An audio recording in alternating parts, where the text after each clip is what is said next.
I've heard some Christians that will say that, well, there is no need to budget because if you budget, that means that you are doubting God. Those are stupid Christians, in my opinion. So let's address the mindset. What makes people feel that budgeting is like punishment and like you are restraining their freedom? It's a very freeing thing to have a budget. We're halfway through the month. So I think we spent like $600 already on Amazon. And it's just a little thing. It's $36.15. It's $24.50. It's just, these little ankle biter expenditures that you don't realize because Amazon, bills your credit card or whatever. And so you don't really feel the pain or see it come out. But then all of a sudden you get a bill and you realize, what in the world did I spend all this money on? And you kind of go back. And there is a comment that Thierry Henry, fantastic ex-footballer, says. He said, the country that wants it most are the ones that are winning. Yeah. You look at the Argentina versus England match yesterday. Yeah. Oh my God. The Argentines really want it. Yeah. And they went all out for it. Yeah. So it's a question of how much do you want financial freedom? Yeah. Dave Ramsey, when he gives advice, he's sort of like black and white, cut and dry. If you ever listen to him, like he's got the answer for everything. And it's usually, he'll tell people, okay, for the next year, you're going to live on beans and rice and beans. That's his famous saying, right? Which means, you're not going to eat out. The only time you're going to be in a restaurant is if you're working there. I one time decided I was going to be a vegetarian. I watched a documentary called Forks Over Knives or something like that. Yeah. That lasted 2 weeks and I was starving. Whatever we were doing didn't work for us, right? Yeah. But it's the same way with a budget. You find something that you enjoy, something that maybe appeals to you, that's fun, whatever, and just stick with it. The most critical aspect of budgeting is having somebody that, your spouse on the same page. If your spouse and you are opposite ends on the same page, it's going to be a disaster. Ooh.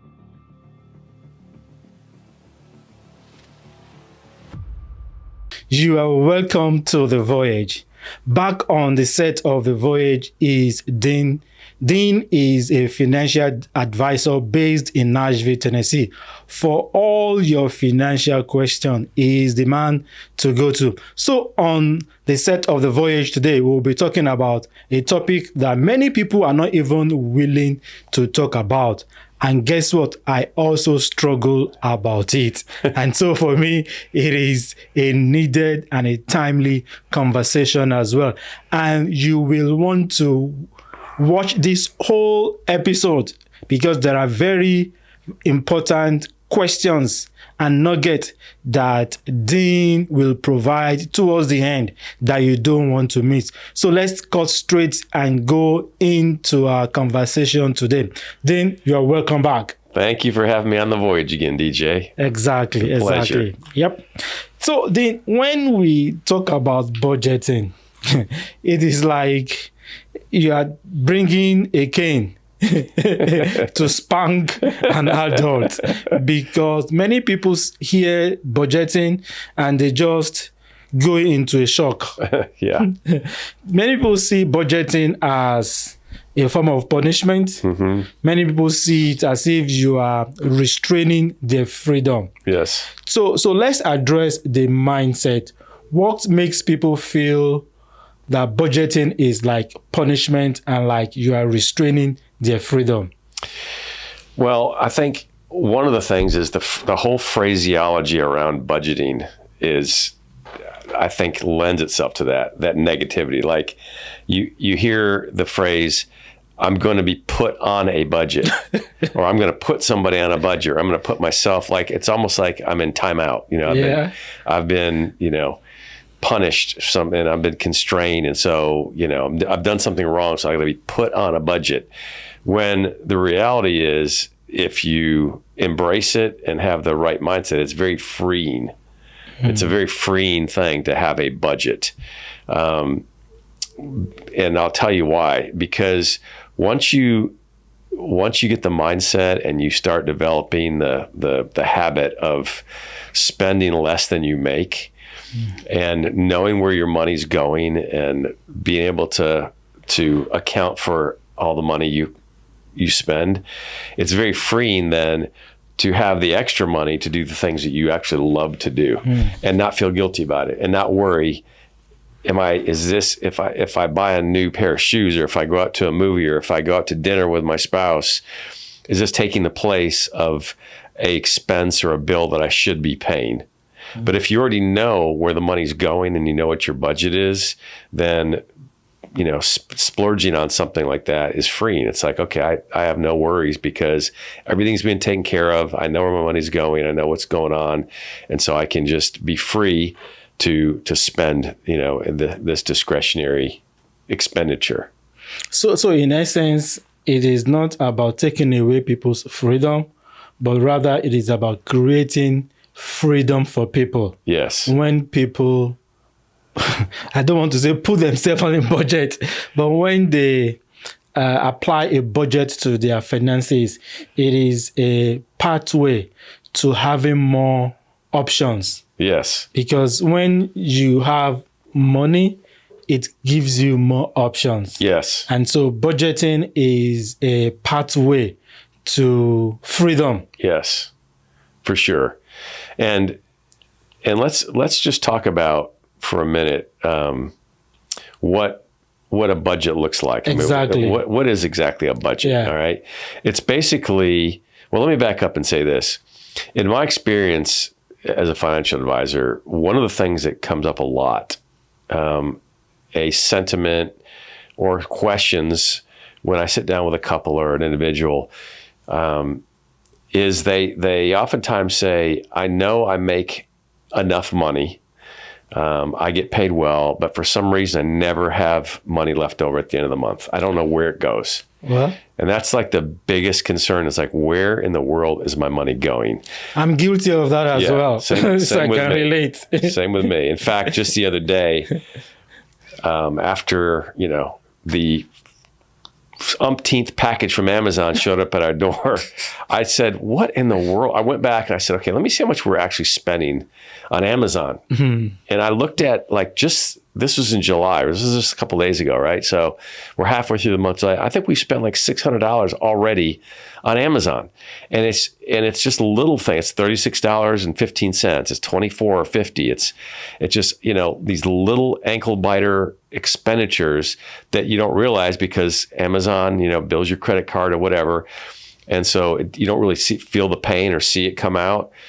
But then all of a sudden you get a bill and you realize, what in the world did I spend all this money on? And you kind of go back. So I think having a budget allows you to know where my money's going, how much money, and if you categorize it the right way, how much I should be spending in each one of these categories, and then, getting a handle on that. So one of the things in doing a budget, there's 3 different types of expenses. Okay. All right. So you have your fixed expenses, you have your variable expenses, and you have your discretionary. Okay. The fixed expenses are expenses that happen every month that does not change, like car insurance, your mortgage payment if you have a mortgage, a car payment if you have a car. Okay.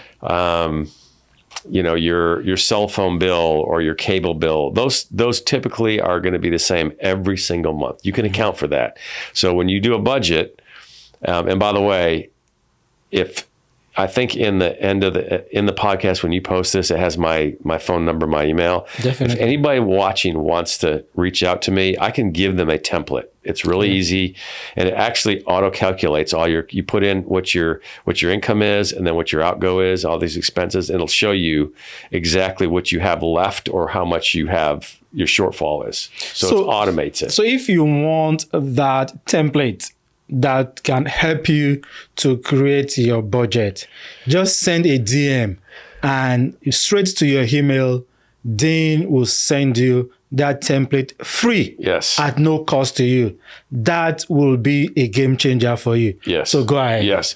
So you have your fixed expenses, and in this spreadsheet, you put in all your fixed expenses. Okay. Then your variable expenses, the best way to calculate that is to go back for about 3 to 4 months and just average it, right? So your variable expenses might be, okay, your grocery bill, okay, your eating out, your electric bill, your water bill, your gas. All right. So your utilities are basically, they fluctuate, right? Depending on your usage. And obviously in some months they're going to be higher, like in the extreme heat in the summer or the cold in the winter, you're going to have a higher electric bill. So you want to take the average over a year of what those are, and that's what you want to use as the budget, as that in that category of variable. So you have the variable, you have your fixed, and then you have discretionary. And discretionary is what you spend on things you don't need, that aren't necessary, like eating out or different items of clothing maybe, or just stuff you want to buy for fun. Those can all be discretionary expenses. So those aren't necessities. So the freedom in doing a budget is if you do the first two, your fixed, your variable, and then in addition to that, you are in your budget are accounting for paying taxes if it doesn't come out automatically in your paycheck, insurance, savings or investments. Once you do all those things, if you still have money left over at the end of the month, then you can spend it on whatever you want and not feel guilty because you've already met your obligations. You've already done everything you should do, including paying yourself as far as investments or savings, taxes, insurance, all those things. But then you still have money left over. Well, go and spend that money without guilt, just guilt-free. So that's where the freedom of a budget is. And so when you're out to eat, you're not like, can we afford this? Well, yeah, we can afford it because we paid everything else, or I've accounted for everything I was supposed to go, and this is easy. So that in its simplest, purest form is what budgeting is about. And so it shouldn't be scary. It's not complex or complicated. It does take practice if you're not used to it. Because a lot of times, we don't know what we're spending. And what I advise is look at your bank statements, go online, look at your bank statements, go in your credit card bill, look at those. You can even categorize these things in these different applications. So like in your bank, if you categorize a few of them, then the bank statement will automatically, so if you go back and look at a few months, you can see this is what I spent on groceries without having to actually, physically do every single one and adding it up. It'll do that for you. Same thing with a credit card. So you'll be able to know what you're spending on food. Exactly. So based on your explanation of what a budget is right now, so talk about these 3 different types of expenses.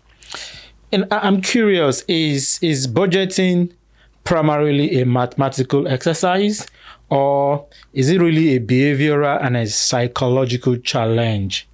That I look at it from this angle that, there are some people who may say, well, I have my budget in my head. I don't have it written down. And some will create the budget, but then they cannot maintain it. Yeah. So is it a question of, a mathematical problem, or is just a behavioral and a psychological challenge that people need to deal with? I think I would probably lean more toward the psychological behavioral. I think that most people who say, I've got a budget, really don't. And especially if they say, I've got it in my head, you have no clue. And the reason why I say that is because I've dealt with enough people as a financial advisor. I have my own budget in my head as well, so I'm not serious. Yeah. So what I found to be true is people who say that, what you just said, when you really put pen to paper and you kind of look at it, they're way off. So like if someone says, and usually, and for me too, it's all about eating out, like food, how much money we spend on food, and groceries, bills have gone through the roof, groceries have. So if someone says, I spend about, $500 to $600 a month on groceries, and I spend a couple $100 eating out. When you go back and really look at the statements, it's more like $1,000 on groceries and $500 a year. It's way more than you think if you really add it all up. So that's why it's important, at least initially, to not just do this exercise in your head mentally, but really put it on the paper. Because once you get accustomed to doing it and kind of keeping track of it, then you can probably not have to be so formal, with every penny you spend. So I think it's more of a behavioral thing to start out than it is, Yeah. So math. you talk about your bank. So most of these online banking will categorize your spending for you. So from the budgeting aspect, is it a good practice to actually track every dollar, or it is just about some big bucket items that one should track when you are allocating funds for your budgeting, or when you are trying to track where your money are going? Like you said, it happens to me too that at the end of the month, I ask myself, where did all the money go? So is it about tracking each dollar or big budget items? Well, I think, let me give you a funny anecdotal story. Okay. One time there was a guy, it was years ago, a good friend of mine, very good friend of mine, and sort of a mentor in the in the financial world. I was asking him one time about, do you know how much your net worth is? I asked this guy, do you know how much your net worth is? And obviously, being a finance guy, he knew what that term was and how to do that. He said to me, he said, I'm close to around $100,000. I can round it off, and I'm close to about 100. And the reason why is because he's got so much money. Wow. That $100,000 to him is a rounding error. Okay. So to answer your question is, I would say initially try to account for every dollar you spend. Okay. But sometimes people make so much money that $1 to you and I is like $100 to them, or $1,000 to them. So if they make a $100 or $50 to $1,000 error, it doesn't hit them like it does, somebody like you or me. So initially, I would say, yeah, it's probably a good practice to start out with looking back and tracking every dollar and know where every penny is spent. But then you can kind of give yourself a little bit of a break. Okay. As you get in the habit and accustomed to learn how to work a budget. Okay, cool. So you talked about how different amounts can mean different things to different people. Right. $1 to someone may mean $100 to another person. So when we are talking about budgeting, when you compare the rich from the poor or from the middle class people, what is the difference between these groups of people in terms of how they budget? And is budgeting only meant for a particular set of people? I'll start out the last question. I think that a budget is good for anybody that wants to manage their money well.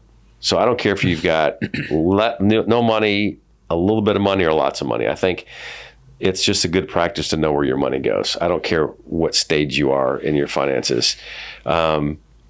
So I would say it has nothing to do with how wealthy. But the thing is that the wealthier you are, probably the less you feel the pain when there's a mistake, because you can absorb it.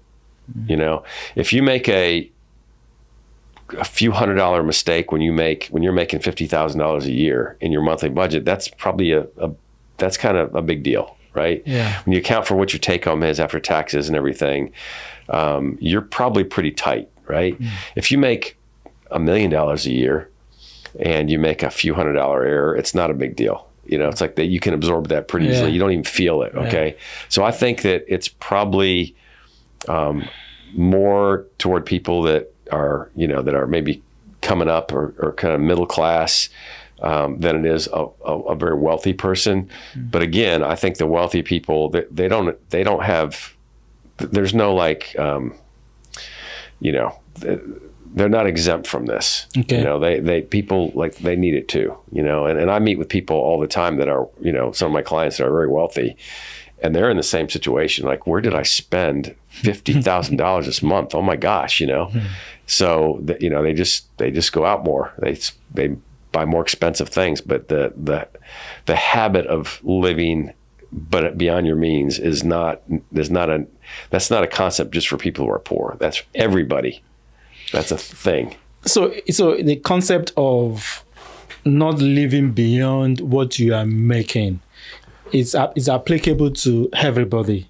And it's a discipline that many people cannot or find it difficult to actually maintain, right? Mm-hmm. So now here's what I'm curious about, that people from different cultural backgrounds and people with different religious beliefs, how their religious beliefs impact their finances and their budgeting. Yeah. Because I've heard some Christians that will say that, well, there is no need to budget, because if you budget, that means that you are doubting God. Those are stupid Christians, in my opinion. That doesn't make any sense, but go ahead if you finish your train of thought. Yeah. So the question is, because, they said, well, God will always provide. Yeah. It's because you don't have faith. There is no need to budget, that God will always provide. Yeah. So my question is how people's religious beliefs influence their finances and their approach to budgeting. Okay. It does. Let me address what you just said, though, about that sentiment or that comment. I think that's that, you don't have faith enough to God's going to provide. That's completely out of context. That's not, those statements, I don't think, ascribe to being financially, responsible, because there's so many scriptures in the Bible and the concept of being a good steward of your finances, taking what you have and being responsible with it, or multiplying it. There's, we can go into, there's lots of scriptures about that. So I don't think that's usually people who are broke and not managing their finances correctly and don't want to live on a budget or whatever. Yeah. They throw up that, the whole thing about faith. So I think that's hogwash. But okay, so you asked, how does religion or cultural? Yeah. Okay, it does, because if you are somebody who is as a conviction from God, want to be very generous, okay, right? Then you're living not just for yourself, but you're living to help other people as well. And so you really want to, spread the wealth, or give money, bless people, tithe. So that does affect your, the way, your lifestyle, the way you live. And there's something that, there's a couple that my wife and I knew. This is probably, it's probably 25 or 30 years ago, when we were living in Miami. We first moved to Miami, and the place we were going to live in was not quite ready. So we moved in with a couple from our church for about a month, and he was a dentist and she was a lawyer. Okay. He had his own practice, very successful. She was working, successful, and they made really good money, but they lived very, very, I'd say, humbly. All right. They didn't live in a mansion. I think they both drove Hondas, like Honda Civic, I think he drove, and she drove something similar. But they gave a lot of money to church, and they gave a lot of money away to people who were in need. Wow. And one time we had a conversation, at night, we're both kind of sitting around, me and the dentist, the guy was sitting around, and he was saying, my colleagues, some of them drive like expensive cars and, live in these big houses, and he was kind of perplexed, like, I don't know if I can afford, like, how do they afford that? And I said, how much money do you give every year?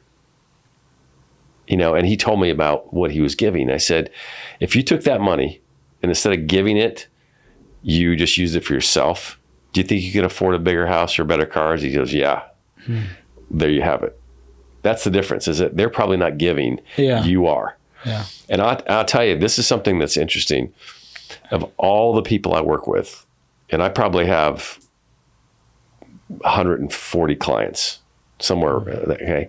And I work with a lot of people when it comes to their finances, budgets, and whatever. I rarely in a line item of budget see people that giving money to tithing or to nonprofits. Rarely. Wow. It's surprising how few people that I personally work with are giving money. Wow. To their local church, to a nonprofit organization, or just giving it away to people in need. It's surprising to me, like that more people don't give. And, again, that's between them and God, but, but so your religion or your I think that's what you asked, right? Yeah. It does affect your finances. It does, because it also, it goes back to what are you living for? What is it that gets you up and gets you going in the morning? Is it, I'm trying to make as much money as I can so I can buy as much as I can, or, I want to live comfortably, but I also want to be able to give money to people and help and bless people. It's a whole different mindset. Definitely. So you've addressed the negative mindset that people have as believers or even as Muslims, that because like you said, some of these people who have this wrong mindset when it comes to budgeting, they are not financially disciplined, and most of them are not even generous with their resources. So what about culture? How does people culture, either Western, African, whatever it is, how does it influence people when it comes to finances and their budgeting? Okay.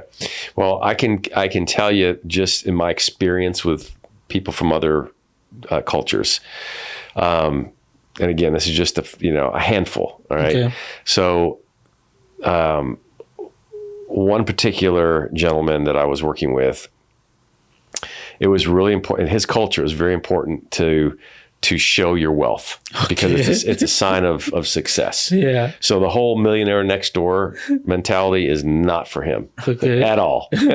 He wanted to display his wealth so everybody can see. So just like when people say, I don't want a big mansion on a hill, that's what he wanted.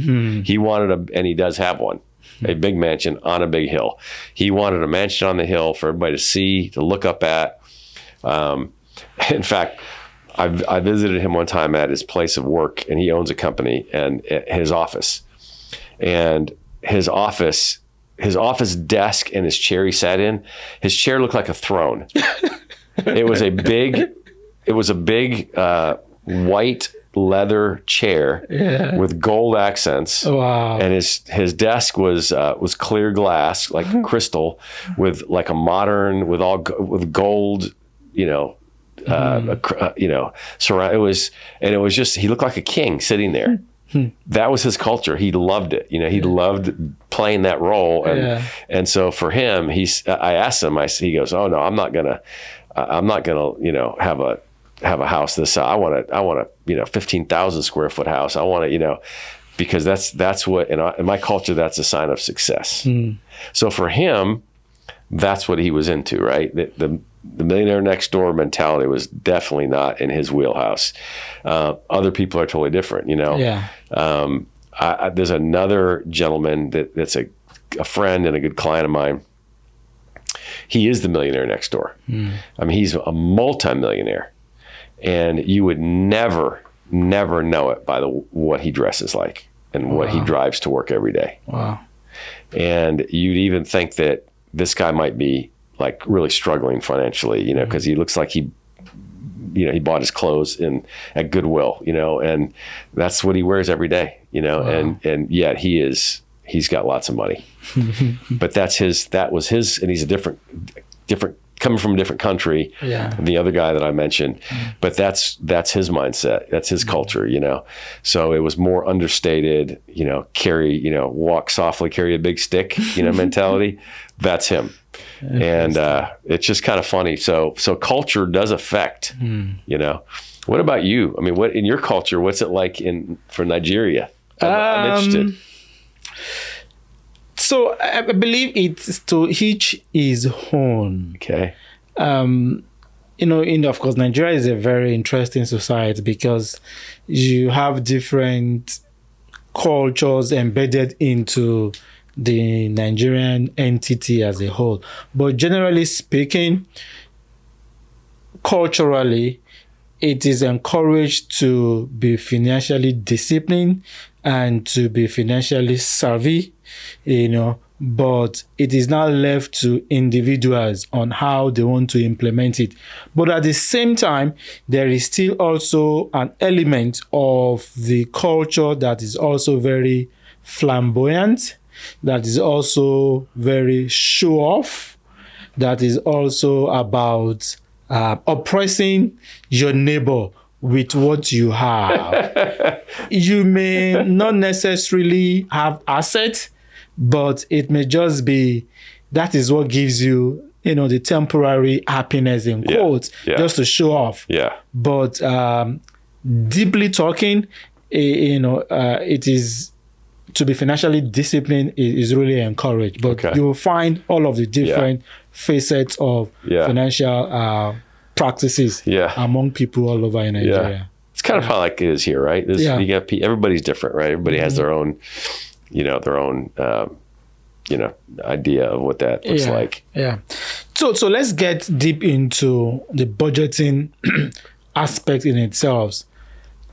Somebody is watching now and is asking, Dean, I want to be financially disciplined. I want to start tracking my finances. Mm-hmm. How can they begin? What kind of budgeting practice can they apply that will be good for them? Let's say a beginner or someone that is even advanced.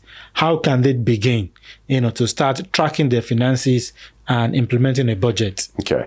So, the first thing is you got to know how much you're making. So to get a good handle is what is your actual take home? And if that's a fixed amount, like we talked about before with expenses, you could also have a variable, income. Okay. People who are, real estate agents, for example, they don't have a fixed income. It just depends on how many houses they sell. Mm-hmm. People who are on commission, depends on what you're selling. But then you have your W-2 employee that they know they're on a salary, and they know exactly what they're going to make and what they're going to take home. So for those that are on a fixed income, to identify, okay, exactly what is it that I take home? If you're not on a fixed income, then do the average for 3 to 5 or 6 months, and that gives you a good idea of what you're going to take. And then, look at that. Then you look at, before, like I said before, what is your fixed expenses, variable expenses, probably 2, to start out. Okay. And then just subtract what your income is from what you're spending. Okay. And again, the fixed amount, you have no control over that, unless you can sell a car, or you sell your house, or, that kind of stuff. But as it just stands when you start out, you got to just go with what it is I'm dealing with. So I'd say that's the first thing to do. And then you got to make adjustments and look at if you say, okay, I make average of $6,000 a month. Mm-hmm. And I'm spending $5,500 a month. Okay, that's a very tight margin. No room for no room for emergencies. Yeah. No room for error. So then you go through and say, okay, where can I either A, or this is both. Okay, either A or B or both. Mm-hmm. A, how can I make more money? Okay. Do I have the capacity, the ability, the opportunity, to make more money? Mm-hmm. And B, how can I save money? How can I cut back? And that will expand that delta from 500 to 1,000 to 1,500 or whatever. If you're able to make more money and spend less money. So if you can't make any more money, right, and you're like, I'm completely maxed out. I'm doing everything I can. I work full time. I don't have any time left at the end of the day. This is what I make. Then it goes toward what you're spending, and then you have to go look at.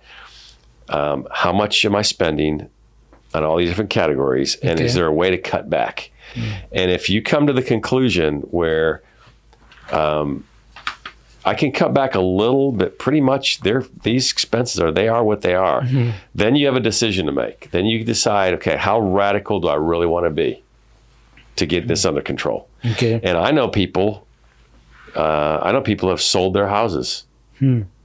because they say, I've got a lot of equity in my house and I'm struggling. And if I went to an apartment or bought a house a lot less, I could put money in the bank, pay off bills, and not have as monthly expenses big.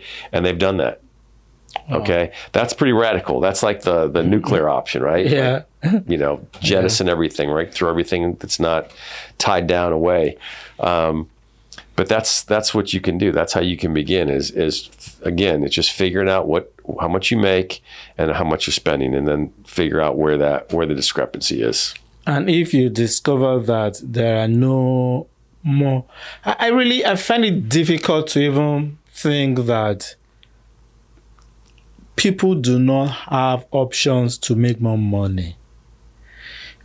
Except people just block their mindset. Yeah. Or they think that there are certain things that they cannot do. Right. As long as it is legitimate, I believe there is always, where there is a will, there is a way. Sure. So when somebody say that, well, I am maxed out, I don't have any other means of generating income. For me, I see it as more of a mindset that is actually closed. Yes, I agree with you. Because, like you said, there are two approaches to this. You can either, reduce your current expenses, or you look for ways to generate more income. Yeah. And so, it's just like this World Cup that is going right now. It's been very funny and fantastic.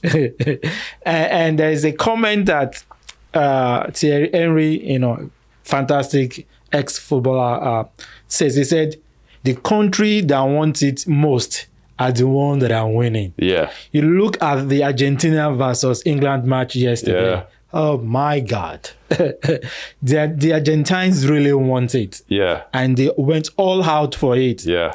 So it's a question of how much do you want financial freedom? Yeah. That's and right. are you ready to go all out for it? Yeah. Dave Ramsey, who I've listened to a lot and teach his course. When he gives advice, he's much more.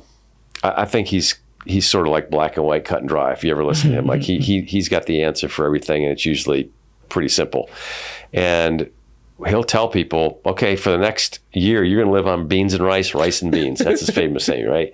Which means, you're not going to eat out. He said the only time you're going to eat out the only time you're going to be in a restaurant is if you're working there. And he has all these radical solutions because he was bankrupt. He was there at one point, right? And that's what he had to do.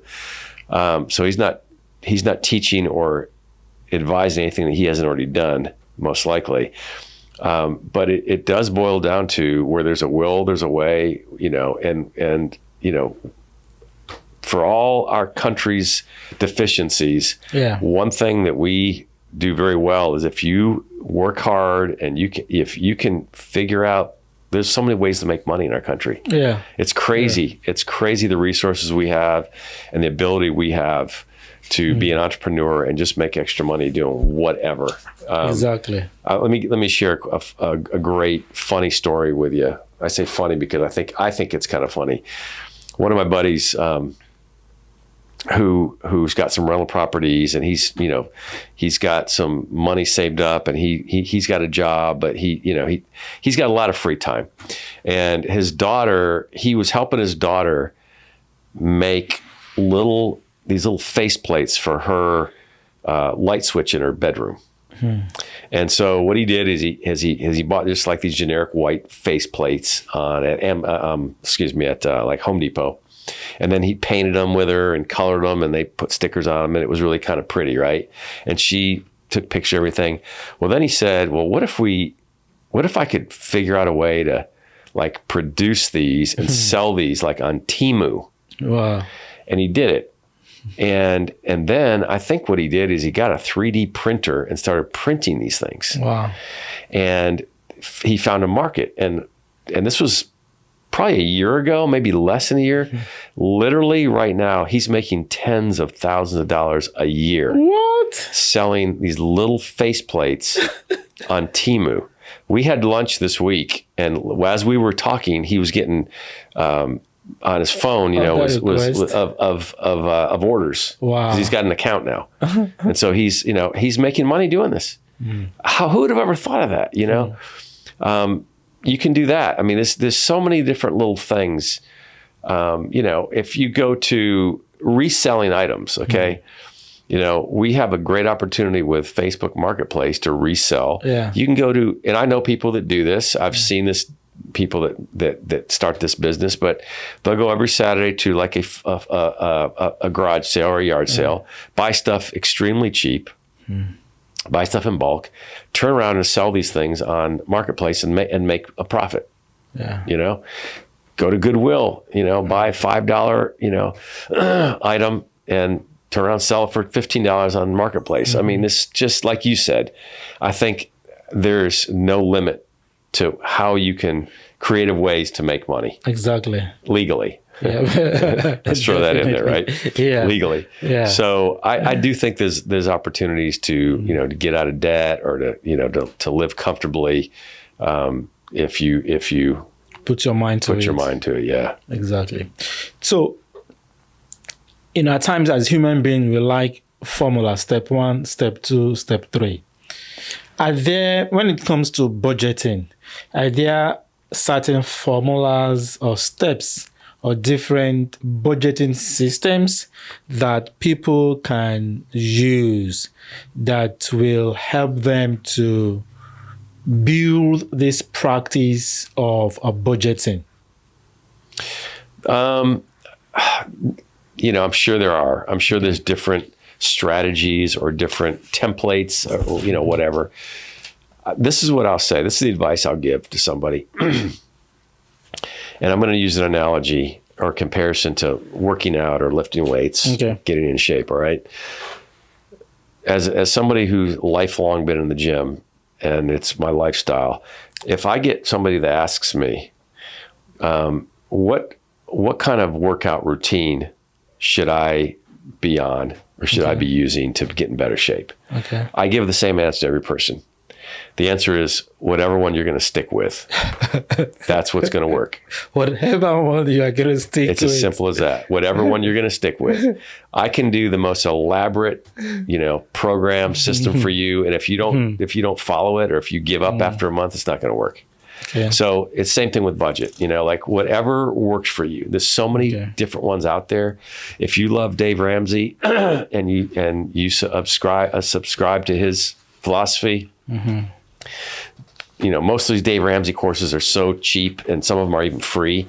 Use that. If you just can't stand the guy, don't like his voice or whatever, go online, Google search, find something else. Get the template that I offer for free. Whatever, as long as you just stick with it. And again, I'd say, let's start with baby steps. You don't have to make, I think that's the thing, is that when people look at making any kind of wholesale change of any sort in their life, the hardest thing is just beginning, right? It's hard. It's hard to change. So I say, what are you going to stick with? What are you going to do and be consistent about? And let's start there. Take baby steps, if you're somebody who's just used to living an extravagant lifestyle, and I say, starting tomorrow morning, you're going to eat rice and beans and rice, not going to spend a dime eating out.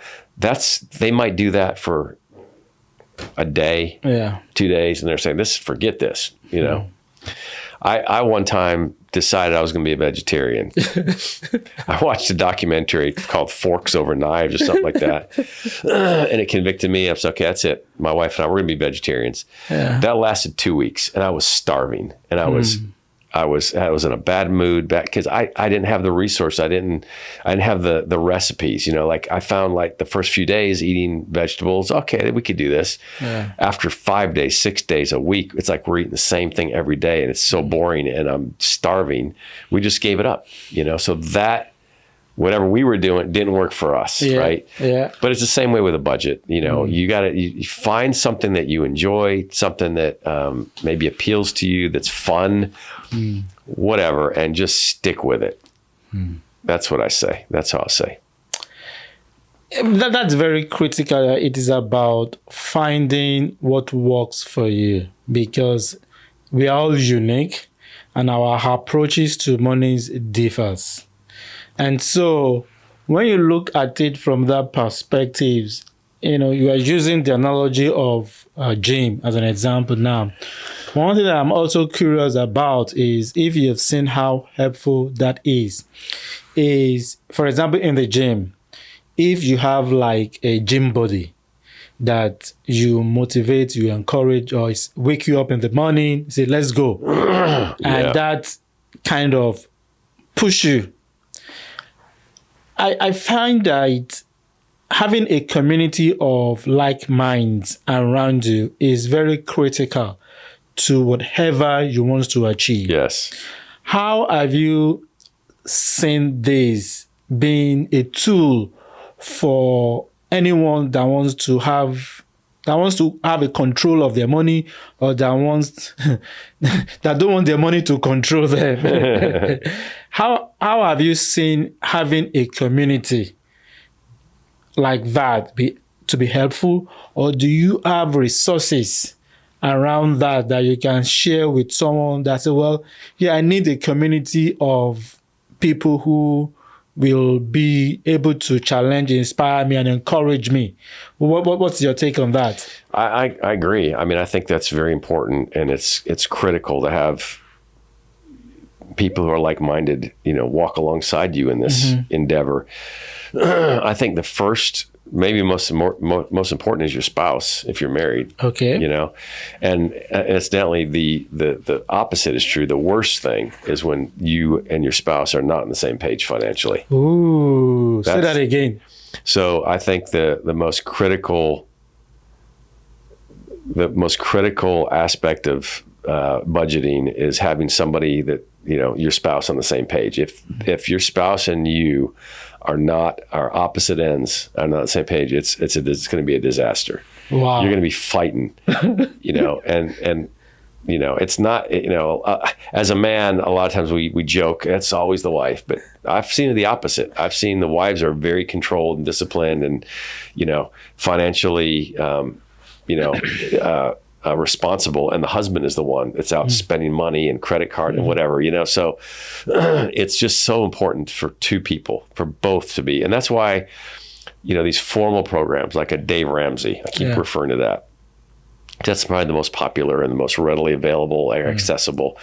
It's really important to get on the same page with somebody that is going to hold you accountable, or you can hold each other accountable, or you're doing it together, right? That's the whole point of, AA. You have a sponsor, you go to meetings every day, you're around the same like-minded people.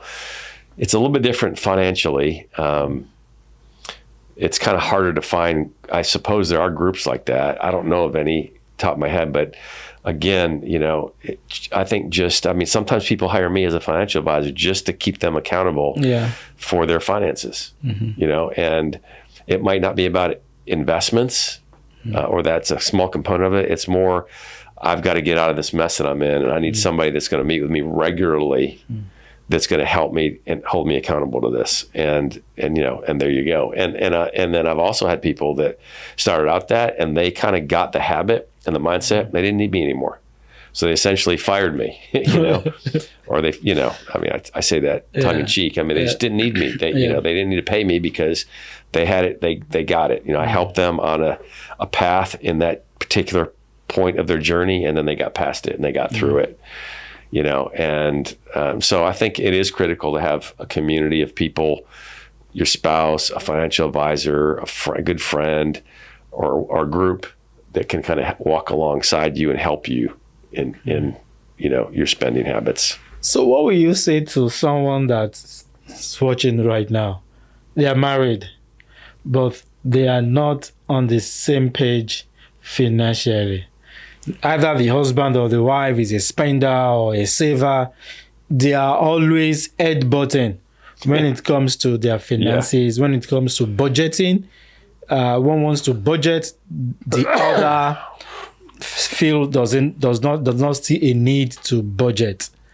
What will be your advice to them as a financial advisor? I'd say that you need somebody as a third person, an objective voice reason to step in and be in the middle. And even if it's just a one-time, meeting, or maybe for a month, but that's where you need a third person involved. And what was I going to say about that? You mentioned spender and saver. Yeah. Because that specifically is terms that in the financial world, some people are spenders, some people are savers. Yeah. And there's good and bad of both of those. Yeah. So like somebody who's a spender, the negative of that, or a negative connotation, might be they're irresponsible with money. They're overspending. They're spending, But a positive might be they're very generous. They just like to, they like to give money away, right? Savers, same thing. There are people that can be like, I'm very responsible. I'm very, frugal with my money. I save, But then the extreme of that is I'm greedy, or I'm selfish, or I'm cheap.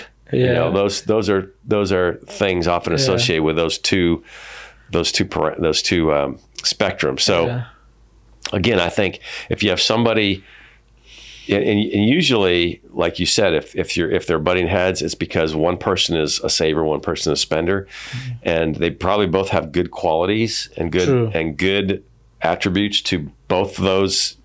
But you need somebody sort of that sit down and say, okay, you got some good points. You've got some good points. Everything is valid, but we got to come together. We got to find some kind of common ground. Yeah. So it can be done. It can be done. It can be done. I like that. Yeah. It can be done. Yeah. When I hear problem, I think of solution. Yeah. So I'm excited when you say, if a couple are not financially in alignment, it can be done. You only need an advisor like Dean as a third party to help you think through it. Yeah. That is critical. Yep. And, one thing that also occurs to me is that at times... Can I say one thing? Sure. Too? Let me back up, because I just thought of something that goes along with what you said. It's interesting. This has happened a few different times now with me, with couples that I've counseled or advised. I sometimes feel like a marriage counselor or a therapist, a financial therapist. But I've had a husband and wife, and and working with them, the wife is sometimes very fearful of the husband's decisions, or maybe not trusting totally. So I've had to step in and say, financially, you guys are doing fine. Wow. And I understand your concern. This is to the wife, I'm talking specifically now to the situation. And your husband wanted me to meet with you because you didn't trust what he was telling you, but I can confirm that you're fine financially and you're on the right path. Everything's fine. And let me show you specifically the numbers. And here's, but you can rest at ease. And that helped them. That really helped them. And I've done the same thing where the guy felt that way. And the wife, he felt like the wife, she's just too passive about this. She's not concerned enough. And it turns out he was overly concerned. He was being paranoid, and he was being too controlling, and they were fine. But they just needed somebody that more objective to kind of step in and give them a professional opinion and say, look, you're both right. You're both right to be concerned, but here's where you're at, and here's where you can, but you're going to be fine. Interesting. Yeah. So so that's quite interesting to me, because as we were talking, the idea coming to my mind is that, as people go for their annual or quarterly medical checkup, people also need to do like a financial checkup. Absolutely. And just like people will go for therapy, mentally or whatever, it seems people need financial therapy as well. Exactly. Yes. Yeah, you're right. You're right. People need that soundboard. Yes. To help them think things through and to see their blind spots when it comes to finances. Yeah. And also the fact that, some people may be risk takers when it comes to finances and budgeting, and some are risk averse. Yes. And so it will require a financial therapist like you to help to guide people through their blind spot financially. That's right. 100% agree with that. Interesting. So when talking about budgeting, like we said earlier on that, individuals are different, approaches are different, but how often should people review their budget? Because, things happen unexpectedly, right? And so to be on a good track, how often should people review their budget? I'd say every quarter. You mentioned that earlier, but I agree. I think every quarter. Okay. And that's the cadence I'm at with most of my clients, that I do a quarterly review. Okay. And that's a good check-in, every 3 months. You review what you've spent or, what you've saved, and kind of give you a barometer of where you're at in your finances. So, yes. So that quarterly practice will be helpful. Yeah. But I'm also curious, for someone that is just starting off, or someone that is not well disciplined, because it might be very challenging that you wait till the next 3 months or 4 months. But I'm curious, what do you think about, will it be too much to be doing like a daily or weekly tracking of your expenses?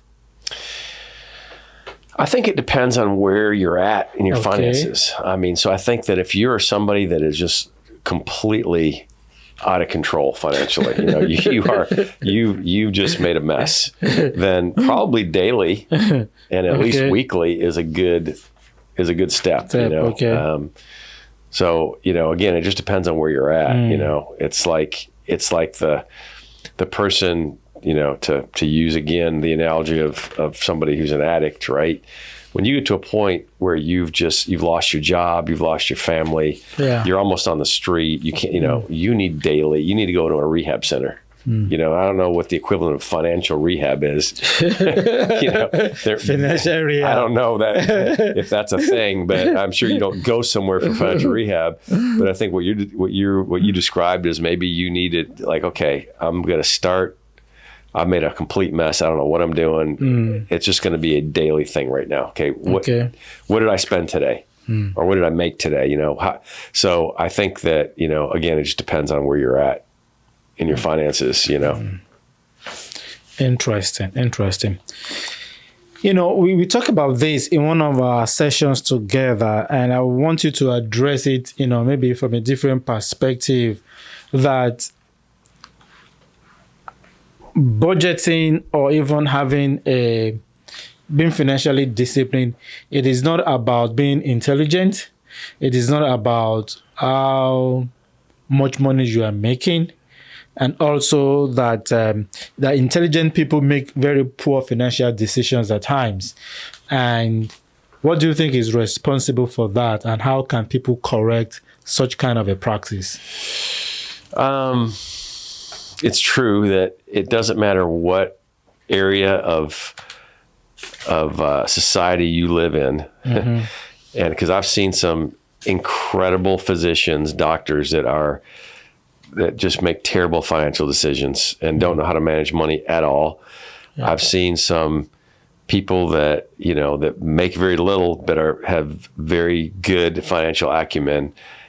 It's such a huge range. And really it's usually because of their upbringing. Like I was never taught about money growing up. There were times where my parents made a lot of money, and there were times they made very little money. But it always seemed like we were broke to me, But my parents never taught me about investing in the stock market, or any market for that matter.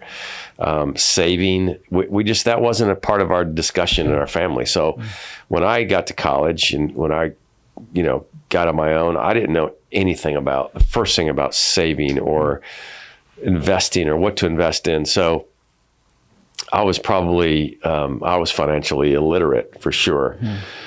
It was things like the Dave Ramsey, radio show that I listened to every day while I was in medical sales and traveling around everywhere, that kind of got me interested in it.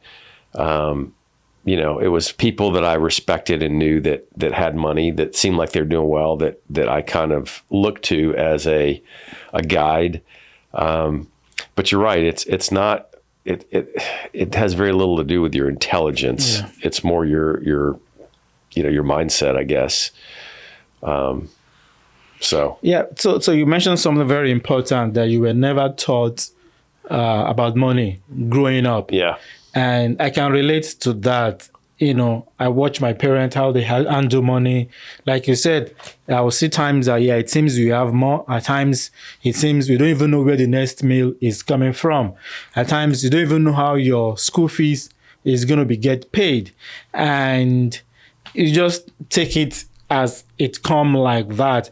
I'm curious, as an expert in this field, how can a parent begin to teach their children on budgeting and finances? What are some practices or tools that you can recommend that parents can begin to use to teach their kids, so that we don't repeat the mistakes that our parents made in not teaching us about money? Right. That's great question, great comment. There's several things. One, you can formally buy all sorts of cool little books and props and whatever, to go on Amazon and find this kind of stuff that you can, Dave Ramsey has a course for children, or for, I think elementary school kids. I mean, very young kids. But even beyond that, just at home with your young, I'm talking about kids that are 4 and 5 years old. You can begin by teaching them the value of money and how money works. Like, I'll give you an example. My granddaughter, who's 5, and I have to credit my wife. She's done a much better job than I have with this. But we're teaching her using like fake money, like monopoly money, the different denominations of money and what that means, and then also how money exchanges. Like here's $5, and you bought an item for $2, and you're going to get $3 back. You're going to get $3 back. Or, like we say, she wants us to buy her something, or she wants to have money to buy something. Okay, I'm not going to give you money, but you can earn it. Okay. Here's how you can earn this money. You come to our house, help Papa and Cece clean the kitchen, put away all your toys when you're done. Help vacuum. She loves to take the little handheld vacuum, vacuum everything, and just give her little jobs. Okay. And for this, you're going to get paid. We're going to give you money. Now, what you do with that money, it's your money, whatever you want to do with it. But here's what we talk about. Here's a jar. She's got a little jar. If you get $5, we're going to take $1 and we're going to give it away. Okay, we're going to take some money and we're going to put it in the jar for saving. Okay. Then we're going to take other money. You can go buy something at Chick-fil-A or whatever, but in a very easy, practical, elementary way. Begin by teaching kids the value of money, the value of earning money, what to do when you get it, how much to save, how much to spend, how much to give, and as kids get older, then you get more in the more complex stuff, right? But I think it's, from 4 or 5 years old, when they start understanding of stuff they want, and when they see you, because I had a friend of mine one time who had this was the years ago, had two boys, 3 boys actually, but at the time he had 2, and he was in the car with his boys, and they wanted something, and he said to them, he goes, "I don't have the money. We can't afford that." And they said to him, "Let's just go to the wall and get it. Let's just go to Dad, just go to the wall." You know what the wall is? Yep. That's an ATM machine. They thought that's where money comes from. You just go to the ATM machine, go to the wall, and just pull money out anytime you want, and that's how you pay for things. But they had no concept that that's your money you save that you've earned, So kids, it's funny because kids they're so naive, and it's so cute but it's so fun to be able to teach them because they get it. They'll get it. And then as they get older, they understand the value of money, the importance of working for money. Yeah. You're not just, giving an allowance. That's the stupidest thing I've ever heard in my life. Giving you an allowance, unless you earned it, I'm not going to give you money for doing nothing. You just because you are my son or whatever, daughter. So you don't subscribe to parent giving their kids allowance while they are still living under your roof? No, I say let them earn that money. Okay. Earn it, and that's the real world. Who gives you money every month for nothing, for doing nothing? Nobody. I wish. Yeah, it doesn't. Life doesn't work that way. Maybe the government. Well, even the money we get, we've put into there. Like Social Security. They're not giving us. They're not doing any favors. That's the money we earned and we gave to them. They're giving it back at a very nominal rate of return, by the way. But so I'd say, and again, you can make it really fun.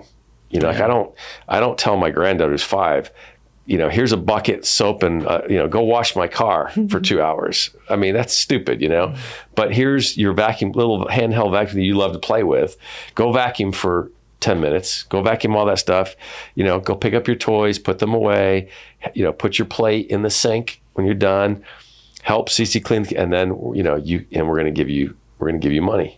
So she feels like she worked for it. She earned it. She earned it. Yes. So not giving allowance, financial allowance, monetary allowance to kids, but make sure that they earn it by doing household chores or things in the house. Here is where I struggle with that. And I'm sure many people will struggle with it as well. My mindset is that my kids, they are in the house. They live with me. They, as being part of the household, there are certain responsibilities that they are entitled, maybe not entitled, that they should do. Yeah. It is, they are eating free. So it is, I see it as being responsible. Right. To train kids to do some of those chores without expecting financial rewards. Yes, I understand the aspect of not giving free money, but to find creative opportunities or jobs for them to earn money. But when it comes to household chores, maybe it's all about mindset and cultural training growing up that, you are members of this household. It's your responsibility to clean the house. It's your responsibility to cut the grass. Don't expect to be paid for that. Yeah. So that's it. And I see your point, and I agree with you on that. Also, it's just I think you just got to try to. I don't know. Maybe there's extra things, above and beyond what you're mentioning. Stuff that you can do. I think everybody needs to just figure it out on their own. Find a way. Yeah, find a way. Yeah. But I do think just giving money for nothing is not healthy. Exactly. It doesn't train somebody. And specifically, once you give that money to somebody who's young and not teach them what to do with that money or how to manage that money, that's even worse. Exactly. So it's one thing to pay somebody to do it, but then not to show them what to do with that money, especially if they're very young. And so I think that's the thing that we have to do for our kids, is that we've got to teach them. Because I know growing up, my parents never did that for me. Number one, I did work when my dad owned a restaurant, and I did work when I was 10 years old, and I earned money. I remember I wanted a bicycle, brand new bicycle, and my parents said, "We're not going to buy that for you. You can earn the money." Exactly. And I worked at the restaurant, and I saved up $100. That's how much that bike was, and I bought it with my own money. Exactly. And it meant more to me, because that was my money that I earned, that I bought that bike with. Exactly. It wasn't given to me, and I think that really helped me. I know some of the things my parents, they didn't, like I said before, they didn't show me what to do with money, like how to invest it or how to save it. Mm-hmm. But I certainly watched them work hard for their money. Nobody gave them anything. So I had that work ethic, All right. Well, as we begin to wrap up our session for today, still talking about, parents and their kids, what are some of the biggest financial mistakes that parents unknowingly, pass on to their children that you can think of? I think it was probably a few things. One, as we talked about earlier, when when the parents are not on the same page financially, and maybe if your kids see you arguing about money, that's not good. That's a bad mistake when your kids always feel like you're arguing. But you know how, again, when we at the beginning we said having a budget can be freeing. Yeah. So when you have discretionary money, you don't feel guilty about spending it because you've met all your obligations if you're consistent with the budget. I remember I just remember thinking, when I was a kid, that we were always broke because the phrase that my mother would say, we can't afford that. We can't afford that. We can't afford that. Well, when can we ever afford to eat steak? When can we ever afford to buy a pair of Nike shoes and not go to the Goodwill store and buy these crappy knockoffs? When can I afford to get a nice baseball glove and not to get some rag that, hurts my hand every time I play catch with it? Like I said, we could never afford these things, So I just felt like, I had a negative connotation because I was like, we're always broke. We're always poor. We can never afford things. And I don't think that was the case. I think it was just because I know my parents made good money at one point, but they didn't manage it very well. So I felt like we probably were broke, because they didn't manage. So I think helping, doing these things and living, within your means, below your means, it gives security to your kids, So when you go out to eat, hey kids, get whatever you want. You want to order a steak tonight? We can afford it.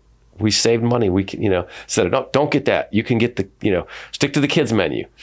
Chicken tenders, pizza, hamburgers. You can't, nothing else, no soda, water, no dessert. We'll get that when we get home. We got ice cream in the freezer, Like sometimes you just have to, you can't be if you're responsible, don't be afraid to spend money too. Yeah. We're talking about, maybe putting constraints on you, but if you're financially, responsible and you've saved money, then don't be afraid to spend it and be generous with it. And, so don't make it a stigma to your kids. Make it something that you talk about, that you embrace, that you enjoy. Yeah.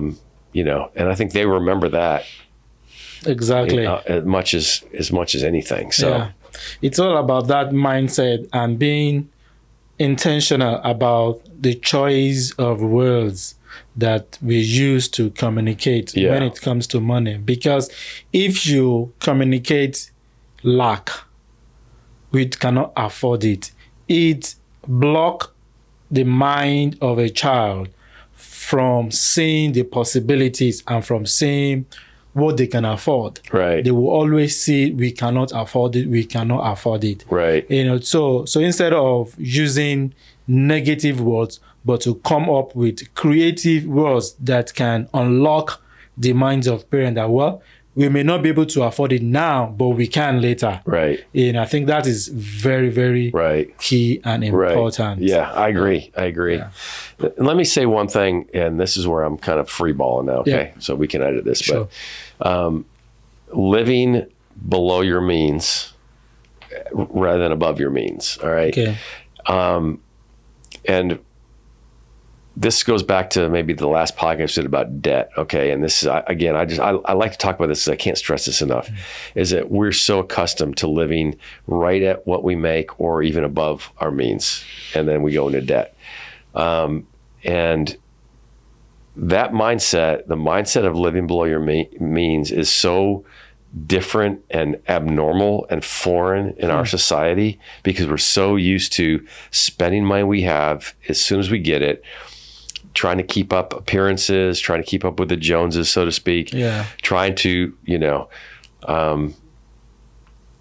show, to your neighbor how, and so I think it's very important that we just adopt a mindset that let's just be constrained, have some self-control, live below our means so we can later and have, be able to afford things. And I want to put a plug in for a documentary that I watched a few years ago that changed the perspective I have, really changed my life in some ways. Really? Yeah. The show was called The Minimalist. So I want everybody to look this up. Okay. And it was at the time, it was just kind of starting out. These two young corporate guys. One guy's name was Ryan Nicodemus, and the other guy was Joshua Fields Milburn. So if you look up Josh Milburn and Ryan Nicodemus, The Minimalist, they've got a full length, it's like a 2-hour documentary. I think it was on Netflix. Yeah. But since then, they've become very popular. They've got books, they've got a podcast. But they were two corporate guys that made good money, but they were miserable because they were just trying to live the American dream of keeping up with appearances and accumulating stuff. And so they decided, one guy, in fact, before the other guy, just to get rid of everything that they didn't need. Wow. To just be minimalist. So they sold furniture and clothes and all their stuff, and they talk about how freeing that was. And when I watched this documentary, and this is when we were living in Brentwood in a 4 or 5 bedroom house, filled with furniture, and I watched it. I was like, okay. And at this point, my kids were getting ready, as adults, getting ready to, my one son was in college, my daughter was going to college. And we came up with do we really need this big a house? Do we really need all this stuff? Wow. And, I've got friends, I'm 60 now, 61 this year, who most of my friends are in the same stage of life, empty nesters. And there are several that still live in big houses with lots of rooms and all the stuff, but don't need that. But it's so hard to let go of that. It's so hard to let go. And so we sold our house. We built a 1-bedroom house. We live in a 1-bedroom house. Really? Yes. Now we have a guest room. We have a separate building that's a air conditioned, like a man cave garage, and that's where our guest room is. But our house is 1 bedroom. That's it. It's 1 level, 1 bedroom. And we specifically designed this house to accommodate my wife and I's lifestyle currently. So it wasn't like we're going to build a 3-bedroom, 2-bed, because that's what resell and all that. I was like, no, let's just build a house that is designed specifically for our life. And so it's a small house, 1 bedroom. And when we bought the land and we were building the house, we sold our house before we started building our house. So we had to have a place to live. So we lived in an apartment. So we got rid of so much stuff. We were able to, we didn't have to get a storage facility. We had a 2-bedroom apartment. It was a 2-bedroom with like an upstairs, like a bonus room. Okay. And our stuff that we were going to put in storage, we put in the little bonus room area. So everything we sold in our house, we sold 3 bedrooms worth of furniture in our other house. Couches, dining room tables, garage equipment, mowers, weed eater. We sold all this stuff, right? And everything we owned, we could fit in that apartment, between moving into a new house. And, as a, how when you have a, I'm leading into this story here. Yeah. When you have, when you go into your bathroom, right, and your husband and wife have their own separate little areas, right, and you open up your drawer and you have all your stuff, right, then you open up a second drawer and you have medication, and you have drawers full of all this stuff. Then you probably have a linen closet and it has all the stuff in it. Yeah. Well, when we moved to an apartment, we didn't have room for all that stuff. So I said, what do I need to bring, and what do I need to store, put in a box? So I had my toothbrush, toothpaste, razor, deodorant, stuff that you pack when you go on a vacation. Just that's it, right? In one little drawer, and that was it. I lived that way for an entire year and a half. Wow. I didn't miss anything else. So I said, you know what? If I could live like this for a year and a half, I could live like this for the rest of my life. So I got rid of even more stuff when we moved into our new house, Wow. So anyway, I strongly recommend everybody watch that show, The Minimalist. Minimalist, okay. It will change your perspective might even change your life. But it tremendously helped us to downsize, to scale down, to live below our means. And we've been doing it ever since. And this has been 4 years now. Interesting. Yeah. So that's my recommendation. That's a powerful testimony and a powerful story. Yeah. See, because for me, when people give me an advice, I just don't like theory. I want people that can show the proof by their own lifestyle. And you are not just a financial therapist, a financial advisor, but you also model what you are teaching, which I think is very, very commendable. Yeah, I try to. Very commendable. Wow. That's amazing. Yeah. On that note, we will wrap up our session for today. But before then, do you still have any other thoughts, anything on your mind? I'm sure I do, but we'll continue this discussion in future episodes. All right. So as a student that you are in college, even though you might have your student loan or funds from your parents, but how should a student approach budgeting so that money does not become a distraction while they are in school? Yeah. Well, I think that in the same way we talked about as an adult, it's just a smaller version of everything we've talked about. So you still have to look at what your expenses are as a student and how much you're bringing in, and whether you're bringing that in from your parents giving you money or you're working a side job. It's the same principle. What your income is and what your outgo is.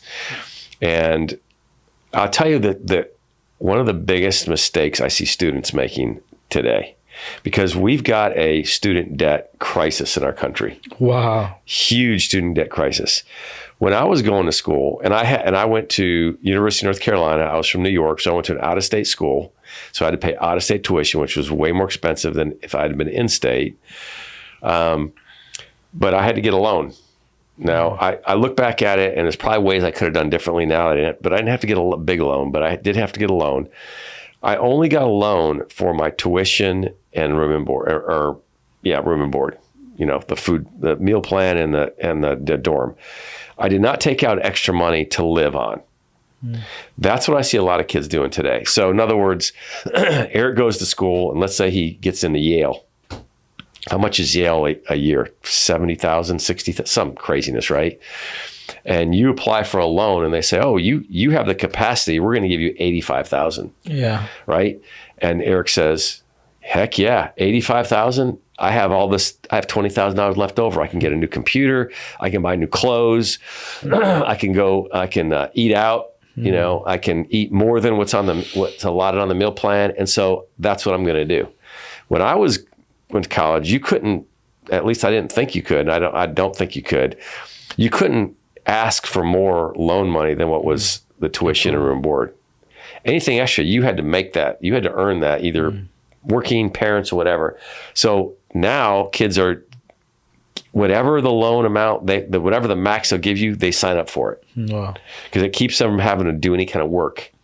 And so they'll graduate with tens of thousands, hundreds of thousands worth of student loan debt that they probably didn't have to get or have to use, but they just didn't want to work through college. So to answer your question, Eric, I think the budget is the same thing. We talked about it as a household budget. But if you can, get all the scholarships you can, because you wouldn't believe the ridiculous amounts of scholarships are out there for kids, and for the stupidest reasons. I think we talked about this last time, didn't we? A little bit. Yep, but a little bit. Yeah. There's so many scholarships available out there, and if you're African American, you're truly from Africa, your parents are, your family's from, and you want to be a politician, maybe. There's probably scholarships out there for people that are in exactly your situation. I'm an Italian American. I'm second generation Italian. There are people who went before me that are wealthy Italians that had no heirs, that left their money to a scholarship fund for people like me. That are my background is from Italy, and I went into finance. So there's people that earmark money. Has to be a generational Italian person and going into finance. or a musician or whatever. I mean, there's millions of dollars worth of scholarships out there just sitting there doing nothing, waiting for people to access it if they would only just apply for them.